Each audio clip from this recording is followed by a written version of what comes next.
ሰላም እንደምናላችሁልን ክብሯን የተላቁ የማንቸስተር ዩናይትድ ደጋፊዎች ማን ዩናይትድን ወደ እናንተ ተመልሶ መጥቷል። በአስቶን ቪላና በማንቸስተር ዩናይትድ የቪላ ፓርክ ጨዋታ ዙሪያ ሩበን አሞሪም ትናንትና ከሰዓት በኋላ ከጋዜጠኞች ጋር ቆይታ አድርገው ነበር። ኢች ዲቴልስ ፓርት 1 ለናንተ ለማስቃኘት እንሞክራለን። ስለ ብዙ ጉዳዮች ነው እንግዲህ ሀሳብ አስተያየቱን ለመስጠት የሞከረው ሩበን አሞሪም በተለይም ደግሞ ስለ ኮቢ ማይኖ ወንድም በባለፈው የቦርንማውዝ ጨዋታ ላይ ፍሪ ኮቢ ማይኖ ሚል ቲሸርት ለብሶ ስታዲየም ታይቶ ነበር። ስለዚህ ጉዳይና የመጫወቻ ደቂቃውስ ጉዳይ ተጠይቆ ምላሽ ሰጥቷል። እንዲሁም ስለ ብሩኖ ፈርናንዴዝ ኢንተርቪውም ብዙ ሀሳቦችን ሰጥቷል። ብሩኖ ፈርናንዴዝ ከፖርቹጌዝ ሚዲያ ጋር በነበረው ቆይታ ብዙ ጉዳዮችን አንስቶ ነበር። ስለ ተጫዋቾቹ፣ ስለሱ፣ ስለ ክለቡ የማኔጅመንት ሰዎች በብስጭት የተናገራቸው ጉዳዮች አሉ። ስለዚህ ጉዳይም ጠይቀውት ምላሽ ሰጥቷል። አሌክስ ፈርጉሰን ከባህሪ ሚዲያ ጋርም እንዲሁ ቆይታ አድርጎ ነበር። ማንቸስተር ዩናይትድ ዋንጫውን ለመውሰድ 10 እና 11 ዓመታትን ከዚህ በኋላ ሊጠብቅ ይችላል ብሎ ነበር። በዚህ ጉዳይ ምላሽ ለመስጠት ሞክሯል ሩበን አሞሪም። ስለ ብዙ ጉዳዮች ነው የሰጠ። ቪላ ወይም አስቶን ቪላ ለዋንጫ ተፎካካሪ መሆንና አለመሆኑም ግምቱን አስቀምጧል ሩበን አሞሪም። ብቻ ሁሉንም ጉዳዮች ሩበን አሞሪም የገለጻቸውን ለእናንተ ለማቅረብ እንወዳለን። አብራችሁን ስለምትቆዩ ሀሳብ አስተያየቶቻችሁን ስለምትሰጡን እንዲሁም የኮሜንት መስጫው ላይ ስለ ሩበን አሞሪም ኢንተርቪውን ከሰማችሁ በኋላ ሀሳቦች ላይ መወያያ ጉዳዮችን ስለምጽፉልን ከልብ እናመሰግናለን። ቪዲዮን ላይክ አድርጋችሁ ጀምሩ። እንዲሁም ሰብስክራይብ ሳታደርጉ የምታደምጡ ወዳጆቻችን ሰብስክራይብ አድርጉ። ሁሉንም ስለምታደርጉ ቆይታችሁን ከኛ ጋር ስለምታደርጉ ከልብ እናመሰግናለን። ከመሸጋገሪያ ሙዚቃ በኋላ ተመልሼ እመጣለሁ። ሩበን አሞሪም ከቪላው ጨዋታ በፊት ምን አለ?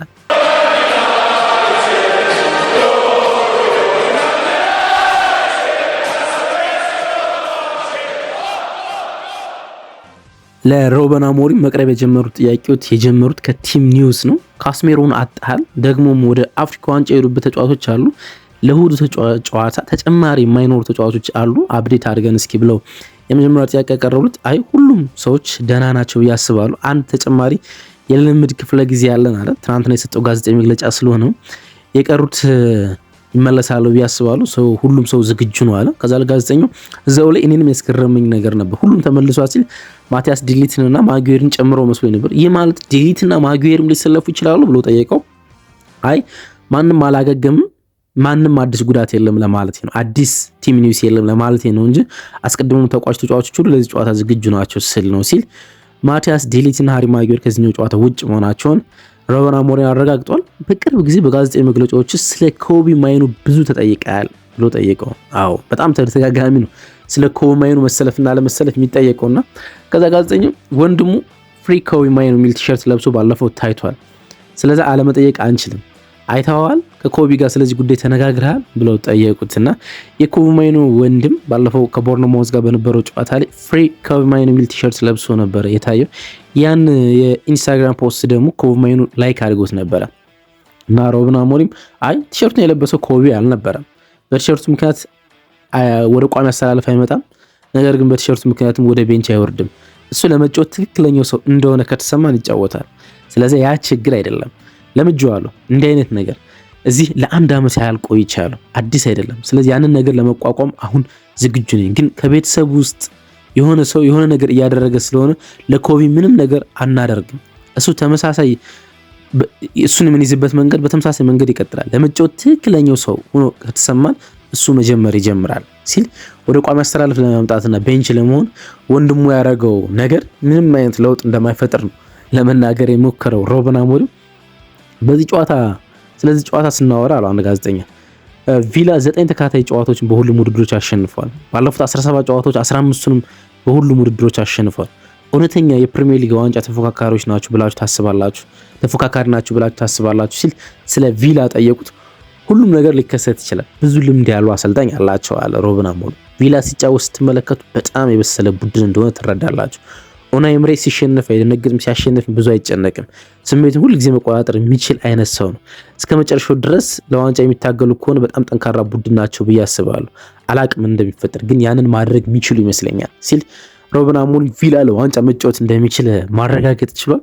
በዩናይትድ በኩል ደግሞ እንምጣ ብሎ አንድ ጋዜጠኛ ጠየቀው። በአሁኑ ጊዜ ሲቲ ብቻ ብዙ ጎሎች አስቆጥሯል ከናንተ በላይ፣ ምናልባት ከምትፈልጉት ወይም ከጠብቃችሁት በላይ ጎል አስቆጥራችኋል። በማጥቃትና በመከላከል መካከል ያለው ሚዛናዊነት እንዴት ማግኘት ትችላላችሁ ብሎ ጠየቀው። ከቦርንማውዝ ጋር የተደረገውን ጨዋታ እንደገና ተመልክቼው ነበር። እነዚያ ጎሎችን ማስወገድ ወይም መቆጣጠር እንችል ነበር። ብዙ ሽግግር ነበር። ስንከላከል ሁሉም ነገር ላይን ላይ አልነበረም፣ ወይም ደግሞ በትክክል በፈለግነው መንገድ አይደለም የተከላከልን። አንዳንድ ጊዜ ያንን አናደርግም። በመጨረሻ ላይ ብዙ ጎሎችን ለመቀነስ አንዳንድ ዝርዝር ጉዳዮች መስራት እንዳለብን አስባለሁ። ምክንያቱም በመጨረሻ ለውጥ ያመጣሉ እነዛ ዲቴልስ ነገሮች ሲል ነው ለመመለስ የሞከረው። ወደ ኮሜኑ ሌላ ጋዜጠኛ መለሰው ነው በዚህ ሳምንት ስለዚህ ሁኔታ ከሱ ጋር ውይይት አድርገሃል? እሱን ብታረጋግጥልን፣ ምክንያቱም በቅርብ ሳምንታት ውስጥ እሱ ብዙ ደቂቃዎችን በመጫወቱ ምክንያት ሲል ጠየቀው። ምክንያቱም ከቦርንማውዝ ጨዋታ ላይ በዛ ያሉት ከ60 ደቂቃዎች በላይ ምናምን ሜዳ ላይ ከ60 ደቂቃዎች በኋላ ተቀይሮ ገብቶ ከ20 እና ከ30 ደቂቃዎች በኋላ መጫወት ችሏልና አዲስ ነገር አለ ከኮቢ ጋር ሲል ጠየቀው። እና ሩበን አሞሪም በጣም ጥሩ ተጫውተዋል፣ ተመልክታቸዋል። ስለዚህ አስፈላጊው ነገር ያ ነው። ቢሮዬ ሁል ጊዜ ክፍት ነው ለሁሉም ተጫዋቾች። በዚህ ሳምንት ማንም ወደ ቢሮዬ አልመጣም። ስለዚህ ሁሉም ነገር የተለመደ ነው ብዬ አስባለሁ። ወደ ቪላ ለመሄድ አሁን ዝግጁ ነን ከቪላ ጋር ለመጫወት ሲል ጥያቄውን ተወትና ስለ ቪላ ብቻ ጠይቁኝ ለማለት የሚያስችል ነገር ነው ቪላን ቶሎ ቶሎ የሚጠራ ሩበን አሞሪም። ከዛ በኋላ አንድ ጋዜጠኛ ለአንድ ዓመት እዚህ ክለብ ውስጥ ስለመቆየት ተናግራል፣ እንደዚህ አይነት ሁኔታዎችን ስለመቋቋም ተናግራል። በዚህ ሳምንት የብሩኖ ቃለ መጠየቅ አንዳንድ ሀሳቦችን ይዞ አግኝተነዋል። ከክለቡ ጋር ሌላ ቃለ መጠየቅ እንዳደረገ አውቃለሁ። ከሪዮ ፈርዲናንድ ጋር ስለዚህ ሁኔታ ላይ ያወራውን ነገር እንዴት ታስበዋለህ? በምን ሁኔታ ትገልጸዋለህ? ሲል ከፖርቹጋል ሚዲያ ጋር ያደረገውን ሲሆን ከሪዮ ፈርዲናንድ ጋር ያደረገውን ጠየቀውና ሪዮ ፈርዲናንድ ስለ ኢንተርቪው የሰጠውን ሪያክሽን ነው የጠየቀው። ልዩነቱ ከዚያ ቃለ መጠየቅ በፊት ከክለቡ ጋር ተነጋግሮ የሚሰማውን ተናግሯል አለ እና ያ ቃለ መጠየቅ ከመሆኑ በፊት የተሰማውን ይሄን ብስጭት በክለቡ ያለመፈለግ ይመስል ክረምት ላይ ነበረ ስሜት ነው። ከወር በፊት ነው ቃለ መጠየቁን የተናገረው ደግሞ ከፖርቹጋል ሚዲያ ጋር ማለት ነውና ልዩነቱ ከዚህ ቃለ መጠየቅ በፊት ለክለቡ ሰዎች የሚሰማውን ነገር ተናግሯል። እርግጥ ነው እነዚህ ነገሮችን ማስወገድ እንችላለን፣ ምክንያቱም ጫጫቶችን አስቀድመን እናውቀዋለን። ነገር ግን ከቦርዱ ጋር ተነጋግሯልና ሁሉም ነገር ግልጽ ነው ብዬ አስባለሁ ሲል ጠየቀው። እዛ ከፖርቹጋል ፌዴሬሽን ጋር ባደረገው ቃለ መጠይቅ ላይ ከተናገራቸው ነገሮች አንዱ ሁሉም ሰው ክለቡን እንደጠበቀው አላሰበም፣ አንዳንድ ሰዎች እንደሱ ግድ እንደማይሰጣቸው ተናግሯል። ያ ፍትሃዊ ይመስላል ብሎ ተናገረ። በጣም ኢንተረስቲንግ ጉዳይ ይሄኛው ነበረ። በጣም ብዙ ተጫዋቾች በሚለው ስለ ማንቸስተር ዩናይትድ መጫወታቸውን ይዘነጋሉ ሲል ተናግሮ ስለነበረ ማለት ነውና ወይም በመጫወት ባለባቸው ልክ እየተጫወተ አይደለም ሲል ማለት ነውና ስለዛ ጉዳይ ነው የጠየቀው ጋዜጠኛው። ፍትሃዊ መሆኑን አላቅም የተናገረው ነገር ስለ ስሜቱ ብቻ ነው የተናገረው። ለዚያ መልስ መስጠት ካለበት እሱ እንጂ እኔ አይደለሁም። እሱ ሁሉንም ነገር የሚሰጥ ምሳሌ የሆነ ተጫዋች ነው። በእያንዳንዱ ልምምድ፣ በእያንዳንዱ ጨዋታ ሁሉንም ነገር ኢንላይን እኛ በምንፈልገው ደረጃ ላይ ይሰጠናል። በዚህ ቡድን ውስጥ ልዩ ሰው ነው።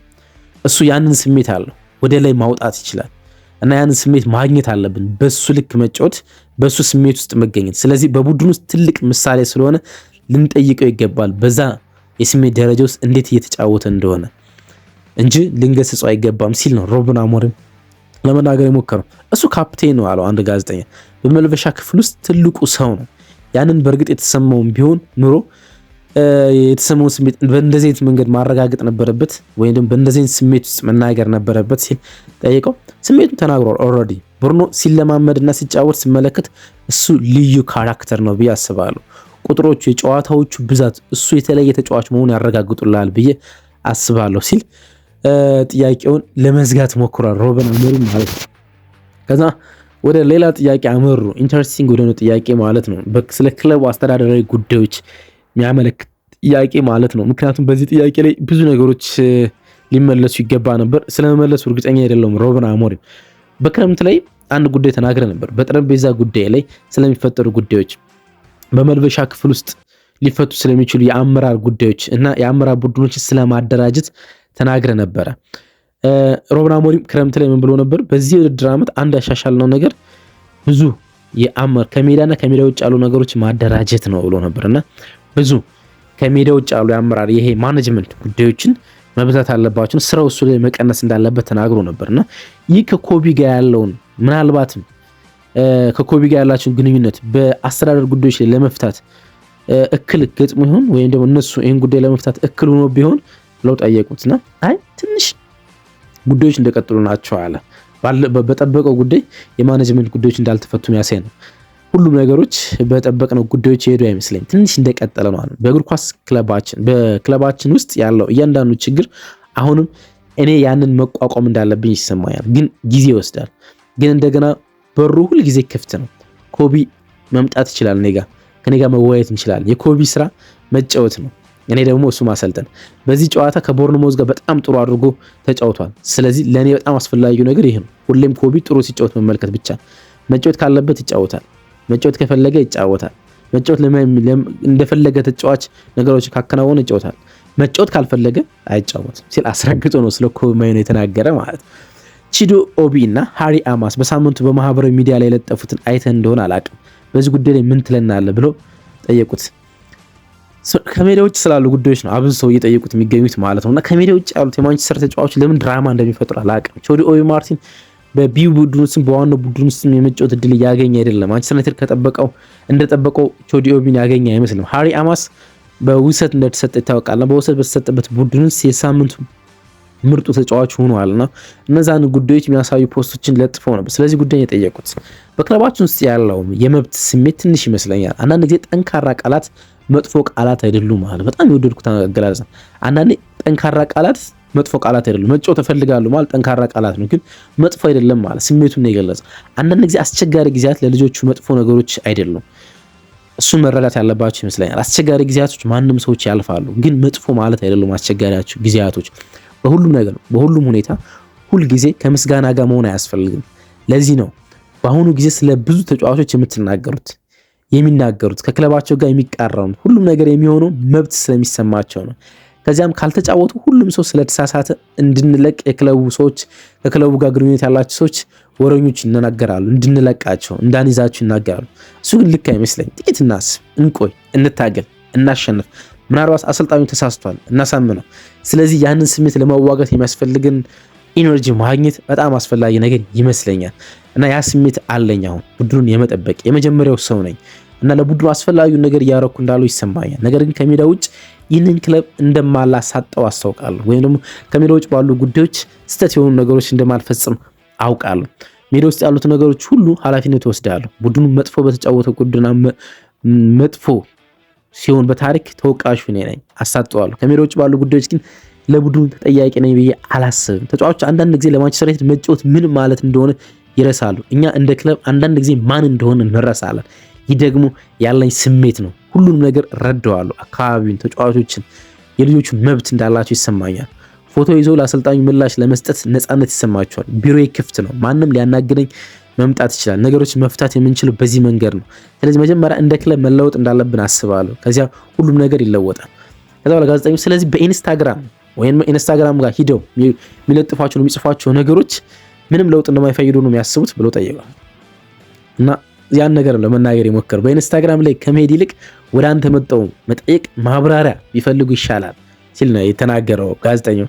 ያ አለ ሁሉም ነገር ይደንቃል። እንደገና ባለፈው ሳምንት ስለ ቺዲዮና ሃሪ ምንም አይነት ስህተት አልተናገርኩም። ስለነሱ ምንም አይነት መጥፎ ነገር አልተናገርኩም።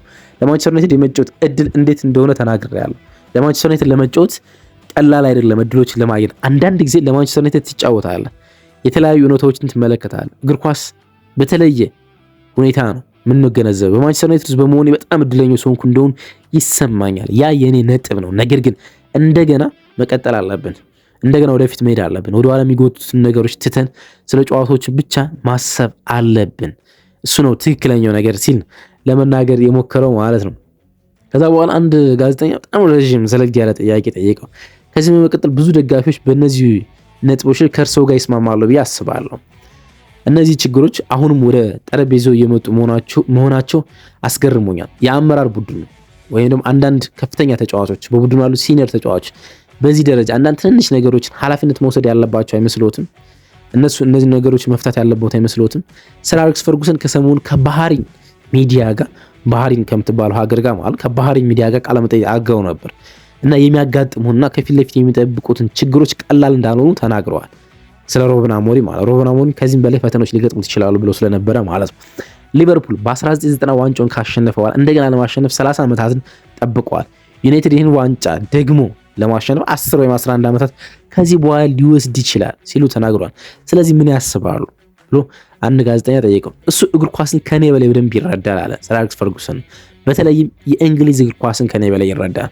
ሊግ ለማሸነፍ ግን ያን ያህል ጊዜ እንደማይወስድ አስባለሁ እና የትኛው አሰልጣኝ ይሄን እንደሚያሳካው አላውቅም። ነገር ግን በሚቀጥሉት ዓመታት ለዋንጫ መታገል እንደምንችል በእውነት አምናለሁ እና ብዙ ዓመታት እንደማይወስድ አስባለሁ። ግን አታውቁም። ከአመራር አንጻር የክለቡ ጊዜ ነው። እዚህ ውስጥ ያሉትን ሁሉንም ውጊያዎች መዋጋት አለብን። ሁሉንም ፈተናዎች መጋፈጥ አለብን እና ያንን ለማድረግ እኔ እዚህ ነኝ። እዚህ እስከሆንኩኝ ድረስ እዋጋለሁ።